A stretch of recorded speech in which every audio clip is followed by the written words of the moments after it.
resentful and like a victim, all the time. Yeah.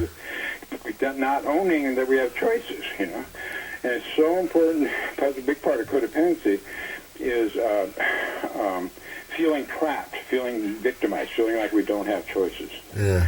And it's real important to start owning that we do have choices. One of my articles, I say, somebody sticks a gun in your face and says your money or your life, you do have a choice. Yeah. In life, a lot of times we don't like our choices. Right. And we're scared of doing it wrong, so we don't want to own we have a choice because we're afraid we're going to do it wrong. Because we don't trust ourselves, because we got the message in childhood that what we thought wasn't okay and what we felt wasn't okay, and then we made choices that felt like mistakes, and so then we don't trust ourselves, we don't trust other people either, because we got hurt so many times. Yeah. But we don't trust ourselves. And part of it, one of the basic dynamics of codependency is that we get attracted to and have attracted to us people who feel familiar energetically. And it was really important for me to start realizing that the reason those feel familiar is they're recreating some emotional dynamic I had with my parents. Uh-huh. I had to realize that I met somebody that felt like my soul, I better watch out. Yeah.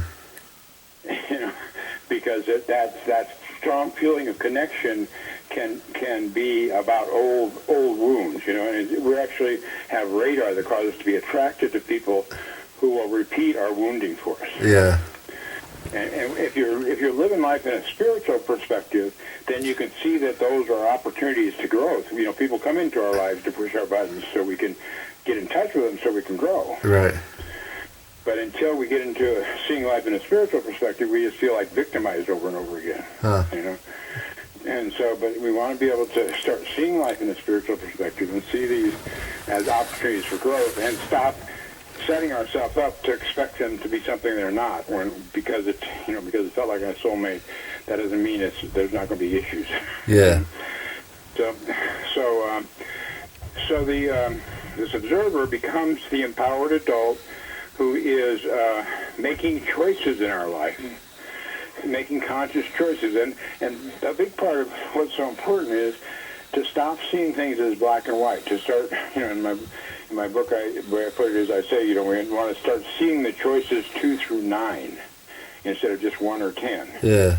Because life isn't black and white. Life happens in that gray area in between.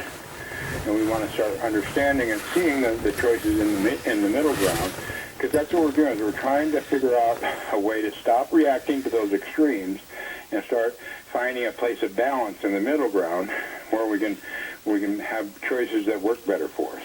Uh-huh. So one of the major tools in setting these internal boundaries, so it's this observer perspective that helps us start setting the internal boundaries, because we have to be a little detached from ourselves in order to even start seeing our reactions. Because when somebody pushes our buttons, we just, it's like this internal landmine. This mine goes off and explodes, And it's important to start recognizing that those are reactions from the past, so we can start learning how to take power away from them. And so this observer becomes a part of us that can learn to set the internal boundaries that take power away from those old reactions and from the old tapes. And so the internal boundaries are within the mental, between the mental and emotional, and within the emotional part of our being. But now, one of the things that's really important, one of the most powerful, important tools in doing this work and setting these internal boundaries is positive affirmations. I'm sure you've done positive affirmations along the way someplace. I guess so. Yeah, probably. Yeah. That's probably what my videos are. Yeah. I did them for a while and I quit, and I did them for a while and I quit, because I never really felt them, Uh-huh. because I didn't realize I needed to fake it till I made it. Yeah.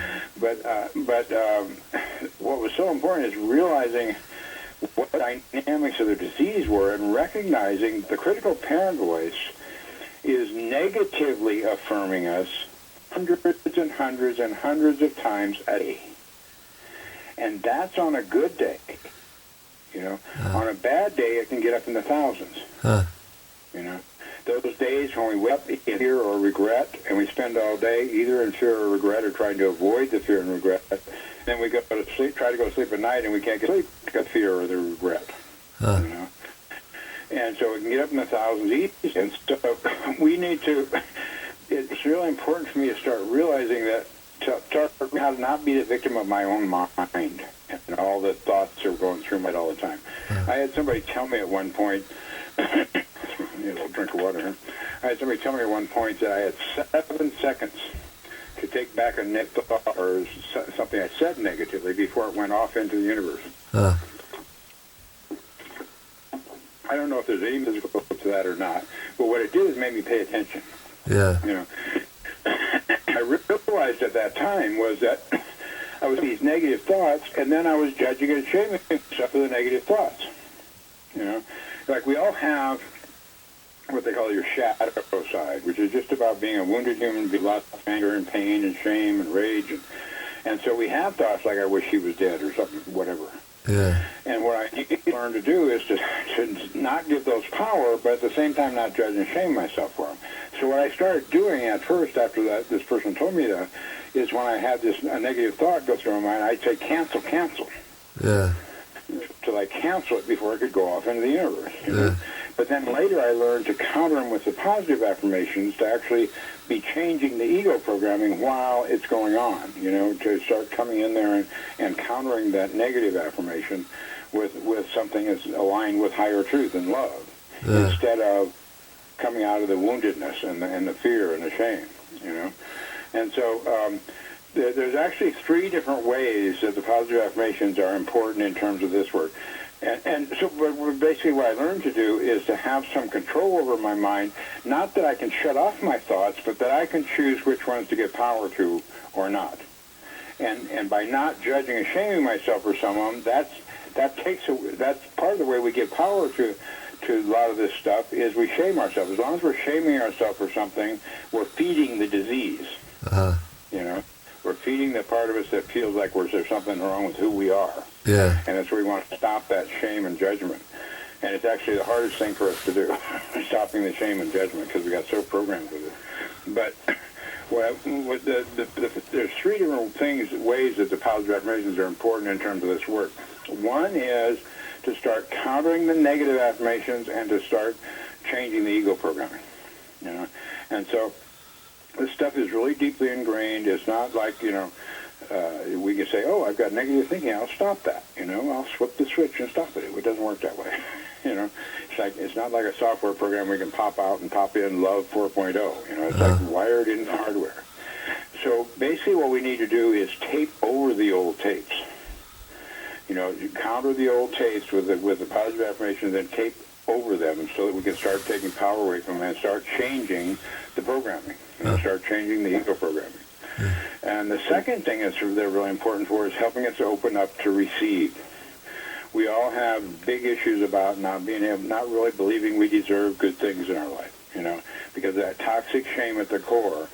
Even though we may have spent all kinds of energy and effort and time in our life trying to prove our worth, trying to get people to love us and validate us, when they did, we couldn't take it in. You know, it's like I had to practice saying thank you, period. Yeah. When I got positive feedback, instead of making a joke out of it. Yeah. You know? Or minimizing, oh, it was really nothing, or turning back on another person, oh, you did so much more than I did, you know, I'm not important, you know. Yeah. And it's like I wanted that positive feedback, but I wasn't comfortable with it, so I deflected it with humor. And so it took a lot of effort and energy for me to just start saying thank you, period, Yeah. you know, and let it come in, you know. Yeah. And so the positive affirmation is real helpful in helping me to start change the programming that says I don't deserve good things in my life. You know? Start change the programming to let me know that I deserve good things, I deserve love and success and whatever, because I'm a spiritual being, not because of anything temporary outside, but because of who I am inherently. I deserve it, and so doing the positive affirmations can help us change that belief system so that we're more open to it. But there's one of the things that some people misunderstand about positive affirmations is they think that you have to really feel them when you say them for them to have power. It's nice when we can really feel them, and, when we're feeling really spiritually aligned and we feel the power and we can feel it. But most of the time down here, it does not feel very loving, And so the time we most need to do the positive affirmations is the time we least feel like we believe them. Yeah.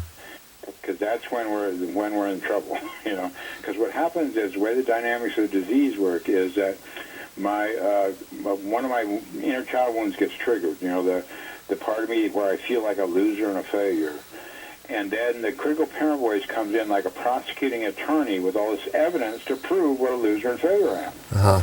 And how I made that mistake, and I did that stupid thing, and if only I'd said that differently, and just all this crap.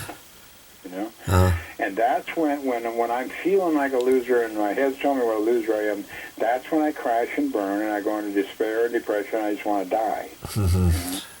And so that's the time we most need to start fighting back and do the positive affirmations, even if we don't believe them. It's the time where we need to fake it till we make it and say them anyway, to start developing this internal determination, to start being able to stand up to that critical parent voice. Huh. And so they're important for that. And it's also really important to realize the ego fights against positive affirmation. Our ego fears the unknown. It fears change. It wants to hold on to the status quo, what feels familiar. Yeah. What feels familiar is what we experienced growing up. Yeah. So the ego wants to hold on to that stuff that feels familiar. Yeah. It's almost, it's almost like the ego says, well, yeah, I'm sitting in shit, but it's my shit and it's familiar. Yeah. If I get up and move, what's going to happen then? Right. So it resists any change. We all have this fear of the unknown, and the only time we become willing to venture in is when the known starts becoming intolerable. Yeah. When we're sick and tired of being sick and tired, then we're willing to start changing and grow because we have so much to resist to it. So one of the things, that because the critical parent voice is negatively affirming us, 1,000 times a day, we need to do 4, 5, or 6 positive affirmations. We need to do a bunch, especially in the beginning when we're starting to change the ego programming. And so I'm going to be sending you an email when we get done today with some links to some articles that talk about the positive affirmations and give a whole bunch of examples of them. But what's good is to have a list of them, 8 or 10 or 12 or whatever, and put them where you're going to see them, like on the mirror and the refrigerator, the dashboard and the computer and the phone, and do them every time you see them. Okay. Because like I said, if the critical parent is going to do 1,000 times a day, we need to do a bunch. Not 1,000 because it'd be great to do 1,000, but the positive affirmations are more powerful than the negative ones. Yeah. Because they're coming from higher truth, and the negative ones are coming out of the lie. Yeah. And so we need to do a bunch of them to really start changing that ego program. That's the thing is we need to start making a choice to input this positive information and love-based messages into our own internal process instead of letting this fear and shame and guilt stuff run the show. Yeah. It's like we want to start standing up for ourselves and making a conscious choice. To do a positive affirmation is an act of love for yourself. Yeah. And that's what we want to do, is start being more loving to ourselves by being able to start inputting this positive information into our own internal process so we can stop letting the old wounds and the old tapes run the show. Yeah. And so the third way they're important is I found it's really important to have 2 or 3 real simple, straightforward affirmations that I can do any place, any time, as soon as I realize the critical parent voice was in action. And because one of the things this observer is it's a level of consciousness where we're more present in the moment and we're treating ourselves differently than we ever have before. And so one of the real basic simple affirmations that was really helpful to me is, I am a spiritual being full of light and love. And sometimes I say that like a mantra, over and over again when I'm fighting off the critical parent voice. I'm a spiritual being full of light and love. I'm spiritual, over and over again. Yeah. But the three that help me, and these will be the first 3 in the first article, the first link I'm sending you, Yeah. so you don't have to try to remember them or anything. But there are, I am a spiritual being full of light and love. I am unconditionally loved right in this very moment. I always have been. I always will be. I'm perfectly where I'm supposed to be on my spiritual path, and I'm being guided home. Huh. And those second two were real important to help me stop the comparison crap. Because the ego's always wanting us to compare ourselves to what our life should look like at this age, or what compare ourselves to other people, or expectations of society, or expectations of our family, or expectations that we had ourselves at younger ages before we knew what life was like. Yeah. And we want to stop comparing ourselves to those expectations. Yeah. And to other people, And we just want to get in touch with our own spiritual path and follow our spiritual path where it leads us, and it doesn't matter what anybody else thinks of it. We just want to honor ourselves, to thine own self be true, And it's our spiritual self, that we want to be true to, not our ego self. That's what we're trying to get away from, is letting the ego self run our life and get more in touch with our own heart and soul, with our own spiritual self. So those are the three reasons that the positive affirmations are important. So so that brings us to setting the internal boundaries. And so we want to start off with setting boundaries within the mental with the critical parent voice. And so in order to do that, in order to change, come up with a solution to any kind of problem, we need to get more aware of it, And so we need to get aware of the types of messages that are coming from the critical parent voice so we can recognize them quicker and not give them so much power. So there's basically 4 types of messages that come from the critical parent voice. Shame messages, fear messages, black and white thinking, and the message like have to, should, must, ought to, those kind of messages. So the shame messages are the messages that tell us we're not good enough. We're not doing enough, we're not doing it right, we're not doing it fast enough, we're not tall enough, we're not thin enough, we're not rich enough, whatever. This is the poor mind that's judging us against perfection. So it doesn't matter what's going on the outside. You could be receiving the Nobel Peace Prize, surrounded by people that love you, it would still find something to shame you for. Because you're not perfect, Yeah. And so, that's with me. We were perfect in our spiritual essence, but we're never going to be perfect as humans. Yeah. And so we want to start fighting back against those shame messages, and to not give power to that shame. And so we want to be able to use love-based affirmations like the ones I just mentioned to fight against those shaming messages. And the thing with the critical parent voice, we don't want to argue with it. We just want to trump it with the truth. It doesn't matter what the critical parent voice says. When I say I'm a spiritual being full of love, that's more important than anything it can say. And so, and the critical voice, the same things that critical people will do, which take something, a grain of truth in it, blow it clear out of proportion, and turn it into a black and white shame bat to beat us up with. And we want to stop buying into that. We all had to, and part of getting more aware and getting more honest with ourselves is to recognize how the defenses we acted and how it caused us to be, dishonest. It caused us to be controlled, caused us to be manipulative, because we were taught it wasn't okay to act honest about it. So we had to learn how to find other ways to do what we needed. And so we need to get aware of these things in order to change them. But what happens is that the disease causes us, as we're getting aware of things, because the judges shame ourselves for the very things it is causing. And so part of one of the things I suggest is to trying to disassociate yourself from your own disease and to see it as like an entity that's possessed you instead of see it as part of who you are. And instead of saying I judge myself, say the critical parent voice is judging me. Because when I say I judge myself, then I judge myself for judging myself. Right. If I say I sabotage myself, then I judge myself for sabotage myself. I want to say the ego caused me to sabotage itself. And blaming myself for it. We want to stop blaming ourselves for being wounded and for being wounded. And so we need to get aware of these things, and then we want to counter the shaming message and not buy into the because we need to get aware of those things in order to change. And so we want to just stop buying into the shame at all. And shame actually doesn't work to help us change. Yeah, I mean, you shame yourself into dieting, but you might lose a few pounds, but you're going to put it right back on pretty quick, you know. Yeah. Because it doesn't really work to help us. Shaming is not a nice thing to do for ourselves, you know. And so it doesn't really help. And the example I use, because most people can relate to it, is around exercise, you know. It's such a good example of how the disease works, because most of us have some idea of what we think we should be doing exercise-wise, you know, what perfect exercise is for us. And we shame ourselves and shit on ourselves to try to get ourselves to do what we think we should be doing, but then at some point we say, screw it, and we don't do any. Yeah. We go to the other extreme, you know.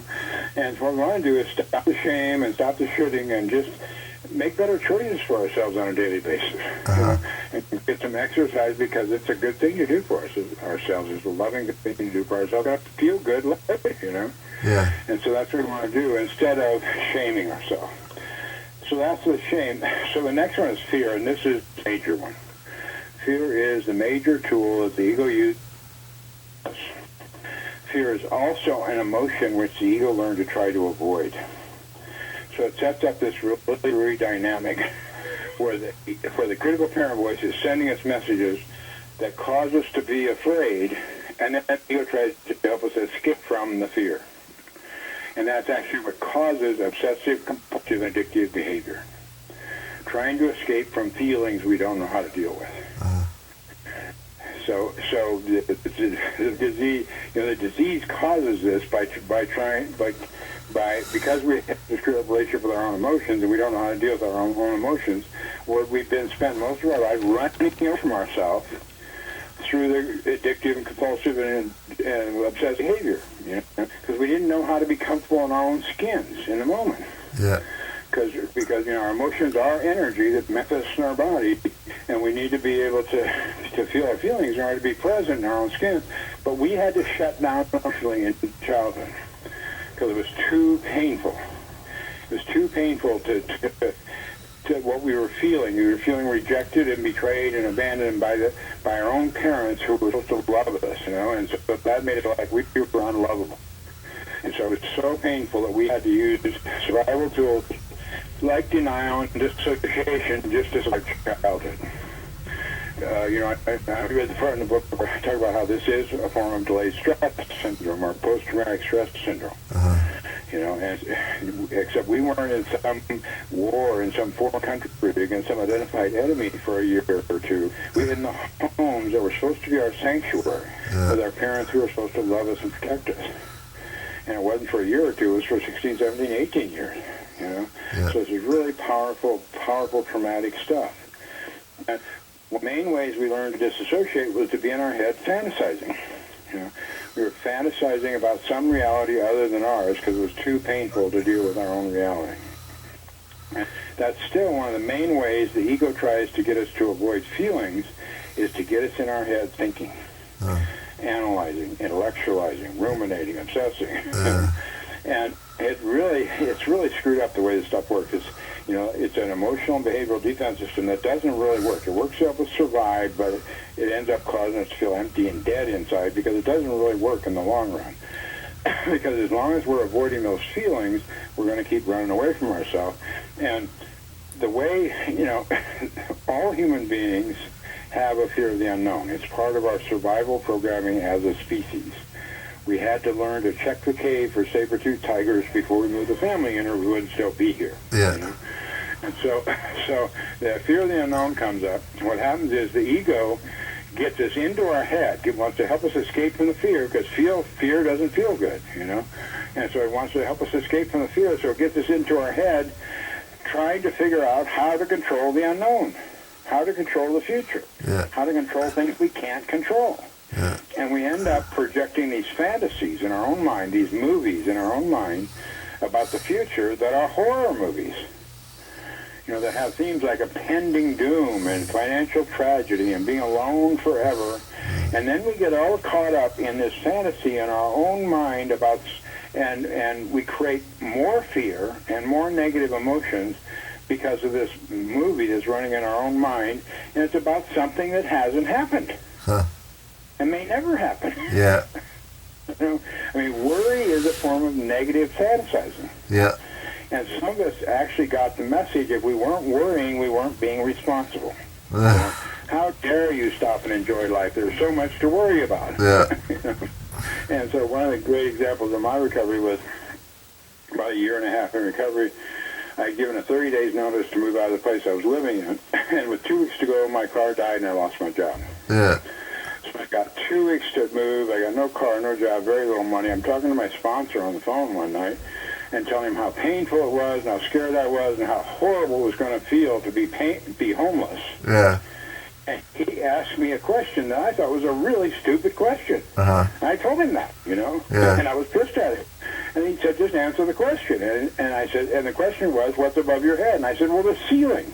Yeah. He said, oh, you're not homeless tonight, are you? Yeah. Which really pissed me off. Yeah. But it was the truth. Yeah. You know? And what that helped do is pull me out of that trauma drama and get me into action. Yeah. You know, start, you know, making phone calls and sending out resumes and putting it out there that I needed help. Yeah. You know, putting it out to the universe that I needed help. Yeah. And when that 2 weeks was up, I had a place to live, I had a shop to drive, and I had a job, and none of it was because my ego figured it out. Right. You know? Yeah. There's an old saying that God made the world round so we can't see too far over the horizon. Yeah. Well, my ego wants to know it all. It wants to know what, when, where, why, how. It wants to know everything before we even take a step. Right. You know, it wants to have it all figured out and under control because it's the unknown. You know? Yeah. And because of the fact that we didn't know how to, we had such a lousy relationship with our own emotions, and we had to shut down emotionally, we ended up spending most of our life focused on the future or focused on the past. Yeah. You know, because we didn't know how to be present in the moment in our own skin. And so we focused on the future out of fantasy, and some of it was positive fantasy, you know, when our ship came in, when we get there, when, you know, when we get the relationship, whatever. But most of the horror kind of fantasy, the worry and the fear stuff. And we want to stop, you know, living so much in fantasy. And we also want to change the relationship with the past, you know, because most of us have lived with regret of the past and feeling like a victim of the horrible mistakes we made or the horrible things other people did to us. Yeah. And we can't change the past, but we can change our relationship with it by changing our perspective of it. Uh-huh. So we want to start being able to see that that how powerful this childhood stuff was and how it's been running our life, you know, and to really start getting it that we were doing the best we knew how with the tools and knowledge we had, with the emotional wounds we were carrying, and as long as we were reacting to those old wounds and those old tapes, we were powerful to do it differently than we did it. We want to start getting that so we can start forgiving ourselves. Uh-huh. For the things that feel like mistakes, you know, the things in the past that felt like mistakes. And, you know, I came to realize that I need to learn from the past. Uh-huh. I need to grieve for the past. I may need to make amends for the past, but regretting the past is an absolute waste of time. Yeah. Because what I'm doing when I'm regretting the past is I'm judging myself for something that can't be changed. Right. And it doesn't do any good, you know? Yeah. I spend a lot of my time regretting the past, you know? Yeah. And it's not just the past from 30 years ago. Sometimes it's the past from 10 minutes ago. Yeah. You know, that's what I learned to do when I said something quote-unquote stupid, is instead of beating myself up for it, saying, what do I need to say that way? What, you know, what can I learn from that? Yeah. Instead of calling myself stupid and beating myself up. Yeah. And so we need to get the regret out of there. We need to learn from the past, and we need to grieve for the past. And we want to be able to be more present for the journey. Because like I said, it's not about reaching a destination. It's about being present for the journey, and we want to be able to enjoy the journey more. You know? Yeah. Now, some people say they're living in the now, and what they're really doing is instant gratification and irresponsibility. Uh-huh. That's how an addict lives. You know? Instant gratification and irresponsibility. Yeah. And the other extreme from that is complete focus on the future and no gratification. You know? It's like those people who sacrifice everything to get to retirement and then they die 2 days later. Yeah. And we don't want either extreme. We're looking for some balance in the middle ground. Yeah. And so what we want is to have an empowered adult part of us that is taking responsibility for the things we have some control over, At the same time, we're letting go of putting so much energy and time and effort into trying to figure out how to control things we can't control. So that we have the space to stop and smell the flowers and appreciate the sunset and play some today, too. Yeah. You know? So the thing that helped me so much with taking power away from the fear was to have a spiritual belief system that there was a loving force on my side. Yeah. You know? When I first got to 12-step recovery, I'm a recovering alcoholic and addict, and I've been clean and sober over 30 years now, almost 31 years. And so when I first got into recovery,